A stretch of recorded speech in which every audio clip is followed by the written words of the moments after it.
Oui, je parle pour l'africanisme et les jeunes du Sénégal. Soyons engagés et prenons notre destin en main.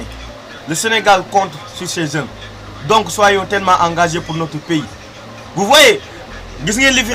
xew ay armères yoo xamante ne ñu ngi teg ay nit tëdd fa ñu jël fa di ko sànni ay lacrymogène mais ngir yàlla nañu xelaat ñu bañ a jël li nga xamante ne moom la Poutine wax ñu bëgg ko def dëgg mais Poutine déglu leen ci ay waxam danañu yéen lu bëri mu ne Afrique nit ñu ñuul ñi seen dëkk bi ñu ne ay armères la ñu laaj ko lu tax mu ne ay armées mu ne da ngay gis koo xamante ne day dem France ba mu dem États-Unis dëkk fa ak njabootam te bàyyi ay njabootam fii nii nekk fa ak ñeneen ñoo xamante ne ni xamu leen di dund ak ñoom foofu bu deewee ñu indi ko Afrique suul ko mais il a parlé du vérité les jeunes il a parlé du vérité s'il te plaît soyons engagés nous ñii waruñu ñoo gën a bëgg suñu bopp vous voyez Ousmane Sonko waruñoo gën a bëgg suñu bopp lépp loo xamante ne bëgg na ko ci réew mi ñu ñoo ko war a gën a dem jiital ko jàppale ko ci